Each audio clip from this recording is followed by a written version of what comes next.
В ту ночь, когда снег валил так густо, что Москва казалась закутанной в белый саван, Анна стояла у порога родного дома на Рублевке. И дверь за ней захлопнулась с тихим, но окончательным щелчком. Ни слова прощания, ни взгляда сожаления. Только холодный ветер, хлеставший по лицу. И фигура сестры Веры в окне второго этажа, она медленно потягивала вино из бокала. И на губах ее играла улыбка. Словно это был не конец, а начало какого-то долгожданного спектакля. Анна не плакала. Она просто повернулась и шагнула в метель, чувствуя, как мороз пробирает до костей. Но холод снаружи был ничем по сравнению с тем, что тлело внутри, и осознанием, что ее стирали из семьи годами. Методично. Как ненужную строку в бухгалтерской книге. Почему? И что она сделает с теми документами, которые они даже не подозревали в ее руках? Это началось не в ту ночь. Корни уходили глубже. В те осенние вечера, когда Анна возвращалась в особняк для ежегодного семейного ужина, посвященного наследию Волковых. Приглашение приходило не от матери или отца, а в виде сухого имейл от фонда, который отец, Дмитрий Волков, основал на деньги от нефтяных контрактов. Фонд якобы помогал культурным проектам, музеям, театрам. Но Анна всегда подозревала, что это лишь фасад для чего-то большего.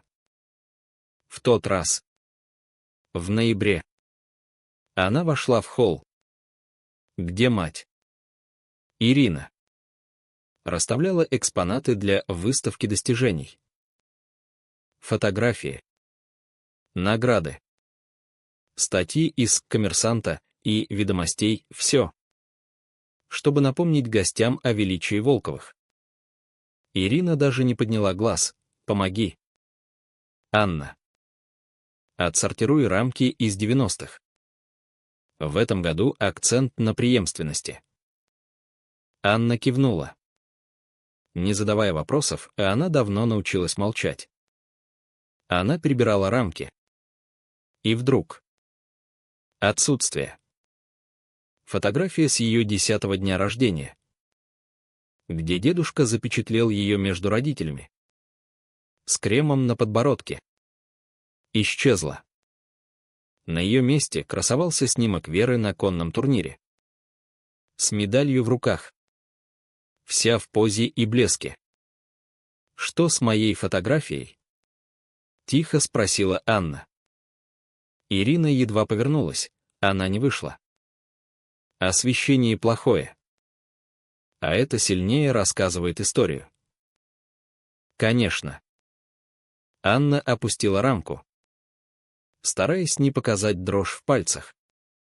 Позже в коридоре она столкнулась с Верой. Та была в шелке. Несла себя как царица московской элиты. Их взгляды встретились. И Вера улыбнулась. «Если бы ты была запоминающейся, тебя бы помнили». Анна ответила в спину. «Значит, стану незабываемой». Вера не обернулась. Через 2 недели особняк сиял огнями для помолвки Веры. Хрустальные люстры. Шампанское в стенах из бутылок, все идеально. Анна надела скромное синее платье, чтобы не выделяться, но принадлежать. Однако на доске приветствий ее имя значилось внизу, под координацией гостей. Столик у выхода к туалетам. Подошел официант. «Вы в зоне обслуживания?» «Да». Анна замерла. Мимо прошла Вера с женихом. Кто-то же должен гостей встречать. Анна не села. Вместо этого оставила конверт на месте Веры за главным столом, запечатанный. Элегантный. Пустой внутри. Пусть гадает. Выходя на улицу, Она оглянулась, через окно они чокались. Теплые. Сияющие. А она уже за кадром. Но буря только начиналась.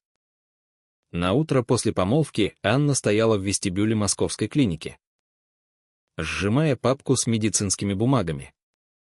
Женщина за стойкой постучала по клавиатуре: «Подождите 15 минут». Анна села у окна, глядя на иней на тротуарах.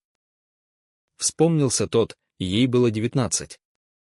Она ехала из университета на зимние каникулы, когда олень выскочил на МКАД. Машина ушла в кювет. И она очнулась под голос Ирины: «Мы не отходили от тебя». Дмитрий добавил: «Спали в креслах 2 ночи». Тогда она поверила. Теперь нет. Когда ее вызвали, администратор хиндит распечатку файла. Все нормально, процедуры, выписки. Затем Анна, делая вид, что это рутина, попросила: «Можно журнал посетителей? Для страховки». Женщина вернулась с листом пустым. Ни Ирины, ни Дмитрия, ни Веры. «Никто не записан», — сказала она. Анна взяла бумагу: «Призраки приходят и уходят, не оставляя следа». По дороге домой слез не было. Только холодное спокойствие. Дома. В своей квартире на Тверской.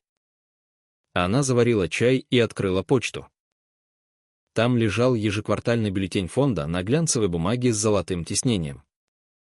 Внутри генеалогическое древо Волковых. Ирина и Дмитрий наверху. Вера в центре с датами и регалиями.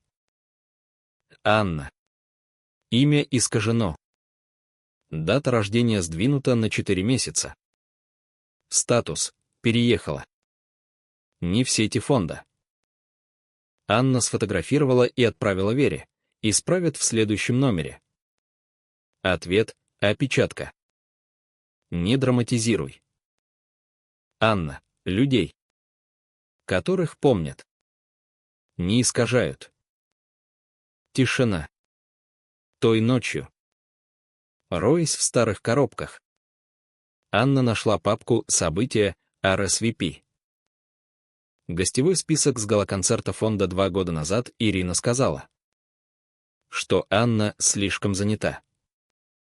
Ее имя перечеркнуто красным. Не забыто, стерто. Сон не пришел.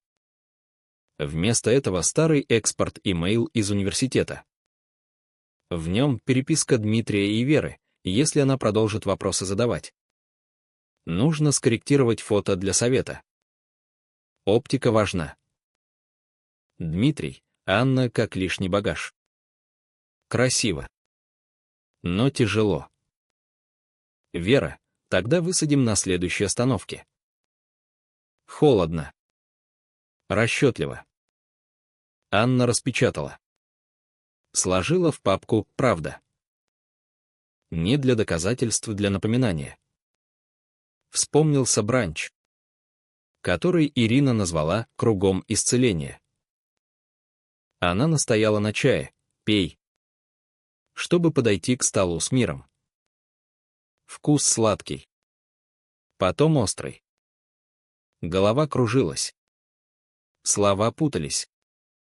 Теперь, перечитывая СМС того дня, Анна увидела, они были не ее стилем.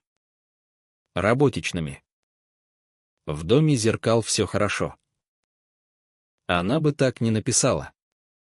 Газлайтинг не ложь, а сомнение в своей реальности. Анна не конфронтит. Она ждала. Прошло 5 дней с той переписки, где ее назвали лишним багажом. 5 дней с осознания, что чай Ирины мог быть не просто травяным. Анна не планировала возвращаться в особняк так скоро. Но ложь жгла под кожей. Она сказала Ирине, что нужны финансовые файлы для аудита. Та отмахнулась. Пусть порыщет. Но ничего не трогает. В подвале архива воздух был холодным. Как камень тайн. Полки с регистрами по годам. За пыльным томом холдинги ДВ кожаный конверт без маркировки. Внутри рукописные страницы деда в завитушках. Завещание с нотариальной печатью. Контрольный пакет фонда о Анне. Дата — полгода до смерти деда. Анна села. Дыхание сбилось. Она перелистала дважды.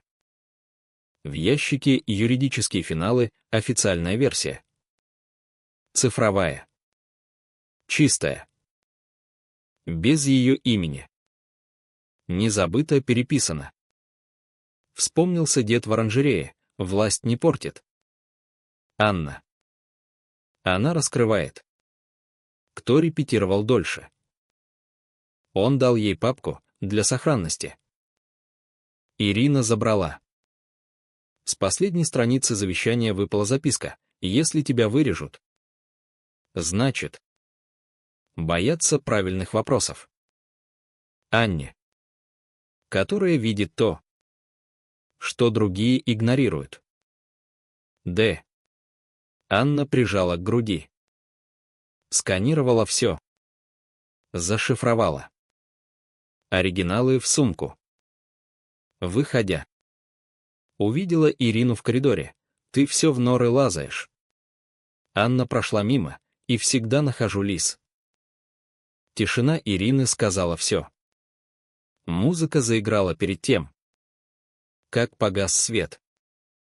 Струнные и пианино не для удовольствия. Для статуса. Анна стояла у бальной залы, глядя на суету персонала. Помолвка Веры — ее сцена. Гости — московская элита. Кузены из Питера. Партнеры по бизнесу. Анна взяла бокал сидра, но не пила. Слайд-шоу началось: детство Веры. Награды. Фото с коня. Ни следа Анны. Женщина в атласе. Вы ассистентка семьи? Пресс-киты. Анна улыбнулась, не отвечая. На сцене Вера поймала ее взгляд победно. Анна ушла раньше. Но семя было посеяно. Она знала, они строили империю на молчании. Ей оставалось включить свет. Утром она проснулась от тишины той, что предвещает бурю. Она не ждала. Она действовала. В 4 часа 37 минут утра имейл ушел Ивану Мерилу, адвокату по гражданским правам и финансовым мошенничествам в Москве. Частное. Срочное дело с фондом семьи. 6 файлов, датированные. Чистые. В 5 часов 14 минут звонок, если это правда. У тебя не дело, а расплата. Они придут за мной, сказала Анна. Конечно. Ты больше не семья. Твоя уязвимость. Она кивнула в пустоту. Не боюсь суда. Боюсь стать той угрозой, в которой они меня обвиняли. В квартире подруги Ольги Анна села за стол. Блокнот. USB. Зашифрованные диски. Имейл ушел Елене Луриной, журналистке, которая свалила сенатора за растрату. Вы копали под фонд Волковых 5 лет. Пропустили кое-что. 2 предложения. Смотрели в правильный дом. Но не в то крыло. Не на запись. Но файлы откроют дверь. Прикреплено переводы, подписанные Дмитрием, как донорские. Но в тень аудио Ирины, пока Анна в стороне. Имидж не пострадает, дерево без Анны, завещание деда. Копия ОВ облака. Принт под половица. Мертвый выключатель, если не войти через 72 часа. Рассылка в 3 редакции и ФНС. В 6 часов 23 минуты отправить. В 6 часов 40 минут от Елены. Слушаю. Момент после как затишье перед взрывом. Анна закрыла ноутбук. Уставилась в снежный лес за окном Ольги. В 7 часов 12 минут старый телефон зазвонил, пропущенный. Неизвестные. Анна улыбнулась. Пусть лавина начнется. Ни сирены, тишина. Потом заголовки. В 6 часов 58 минут голос Елены на утреннем ТВ. Когда благотворительность — маскировка. Раскрываем.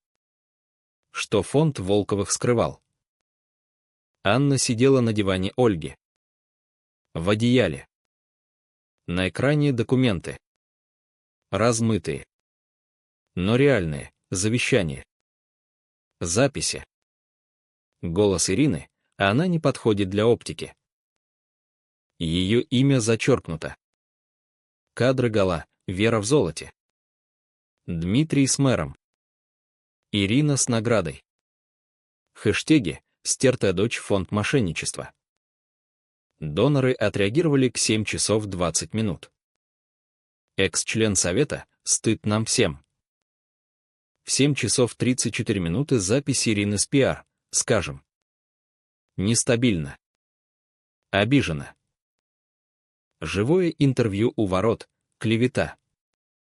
Ведущий, ваша запись, ее лицо не вписывается. Ирина замерла. Интернет взорвался. Речь Веры с Гала слово в слово из предложения Анны. Найденного в Google Doc. Плагиат, кража. Даже с блестящей фамилией. К 9 часов сайт фонда на техобслуживании. Мир услышал стертую часть истории. Интервью Дмитрия вышло в прямом эфире. Он стоял у запасного дома. В кашемире. С фальшивой улыбкой. Журналист, признавали ли вы вклад дочери в успех фонда? Дмитрий моргнул. Поправил галстук и замолчал. Анна выдохнула, сцена затихла. И не я ушла, а они. Они не извинились. Пытались перестроить историю. Через 2 дня после разоблачения Анна читала расследование. Она построила бренд на молчании сестры. Бюджеты. Вера тратила фондовые деньги на пиар-съемки. Рекламу.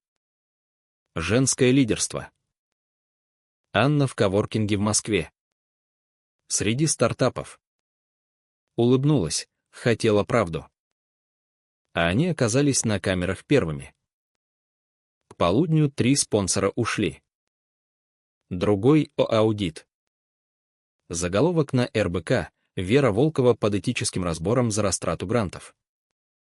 Затем интервью Ирины на нем-шоу «Матери под огнем». В сером. С дрожью: я растила 2 дочерей как могла. Сильных матерей не понимают.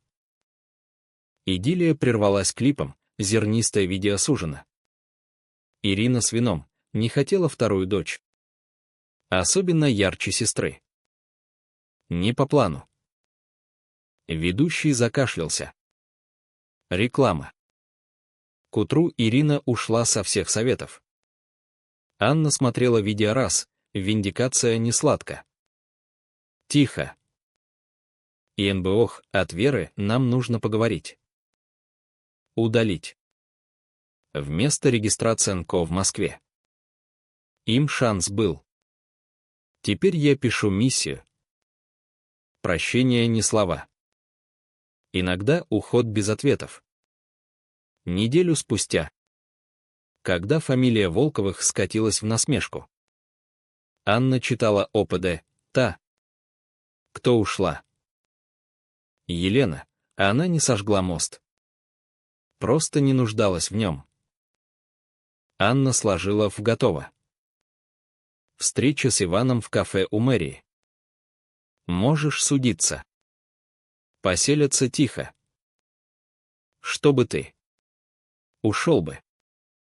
Но у меня нет твоего имени в трастах. Не хочу их денег. Не нуждаюсь. Тогда выиграла. После и в реестр. Название — архив сигнала. Миссия — защита осведомителей от мощных семей и сетей. Ольга, директор Емеритус. Пора называть вещи своими именами. Сказала она по телефону. Вечером Анна налила вина. Чокнулась с раковиной. Не тост признания. Она вернула власть. Выбор. Имя. Стук в дверь. Конверт без адреса. Почерк Ирины. Анна не читала. В раковину. Спичка, пепел. Не нужны их слова. У меня свои. Некоторые наследуют дома. Она ложь. И сожгла ее. Утром открытия архива «Эхо» Анна стояла в комнате с белыми стенами. Разномастными стульями. Снаружи фургоны новостей. Внутри табличка, основана тем, кого не должны были слышать. Елена на сцене, она не просто разоблачила. Вернула нарратив. Семья не щит для молчания. Когда Анна вышла, без заметок. С годами правды вместо тишины. Не для пережитого. Чтобы никто не был стерт за неудобную историю. Аплодисменты позднее. Настоящие. После «Курьер» 3 письма от Волковых. В архив. Документировано. Нерелевантно. Закрытие, когда дверь заперта с той стороны. Они могли извиниться. Их молчание сказало больше. Ночью Анна поехала в Подмосковье. В домик меж елей. Стены с ее фото. Честными. Кофе в треснутой кружке. Окно на снег. В журнале родители выгнали в метель. Сестра усмехнулась. Я сделала 3 звонка и построила справедливость холоднее тишины. Она закрыла. Откинулась. Они потеряли наследие. Но история не кончилась. В следующей неделе архив рос, осведомители звонили. Делились. Одна женщина и из похожей семьи. Стертая за неподходящий брак. Анна слушала. Чувствуя эхо своей боли. Фонд Волковых таял, аудиты. Штрафы от ФНС. Дмитрий ушел в тень. Ирина в санаторий от нервов. Вера. Ее помолвка расстроилась. Бренд рухнул. Анна не радовалась, это сделало бы ее похожей на них. Она строила новое. Однажды имейл от анонима. Ты вернула голос многим. Спасибо. Анна ответила, голоса были всегда. Просто теперь их слышно. Метель утихла. Но холод внутри сменился теплом своим. Заработанным. С тех пор, как архив «Эхо» открыл двери, Анна жила в ритме, который сама задавала. Утром встречи с юристами. Днем консультации для тех, кого семьи пытались стереть. Вечером тишина в ее подмосковном домике, где снег за окном напоминал о той ночи. Но теперь он не пугал. Он был фоном для размышлений. Однажды, роясь в старых файлах фонда, Анна нашла упоминание о специальном проекте перевода в офшоры, замаскированные под культурные гранты. Это могло стать новым ударом. Но она не торопилась. Правда не молния. Она река, что точит камень. Вера позвонила впервые за месяцы. Голос дрожал. Анна. Это разрушает все. Поговорим. Анна пауза. Мы говорили годами. Ты не слушала. Повесила трубку. Не злость, усталость. Семья не кровь, а выбор. Они выбрали стереть ее. Она жить без них. Вскоре Елена Лурина опубликовала продолжение, как Волковы скрывали миллионы. Документы из архива анонимно. Скандал разгорелся, обыски в особняке. Дмитрий под подпиской. Ирина в интервью — это недоразумение. Но мир не верил. Анна смотрела новости из кафе, они сеяли ветер. Теперь буря. Ольга пришла. Ты создала щит для других. Анна кивнула. И для себя. Жизнь в архиве была полна историй. Мужчина. Лишенный доли в бизнесе отца, девушка. Чьи фото стерли из альбомов. Анна видела в них себя и помогала. Один вечер, звонок от деда бывшего друга. Твой дед гордился бы. Слезы навернулись впервые за долгое время. Метель вернулась в феврале. Анна шла по Рублевке. Мимо особняка. Огни горели. Но тускло. Она не остановилась. Дома письмо от Веры. Прости. Мы ошиблись. Анна сожгла. Как раньше. Прощение не бумага. Она писала книгу анонимно. О стертых голосах. Не месть урок. Семьи строят империи на тайнах. Но тайны рушат их. Год спустя архив стал известен гранты от ЕС. Партнерство с правозащитниками. Анна выступала на конференциях не как жертва. Как выжившая. Стирание не конец. Это начало. Вера пыталась связаться снова. Вернись. Мы семья. Анна, семья те, кто не стирает. Она нашла друзей. Любовь простую. Без интриг. Жизнь без Волковых была полной. Но иногда. В тишине. Анна вспоминала дедушку. Видишь? Что другие нет. Она видела. И мир теперь тоже. Время лечит не раны, шрамы. 2 года после той метели Анна стояла на балконе своего нового офиса в центре Москвы. Глядя на Кремль в снегу. Архив «Эхо» вырос, филиалы в Питере.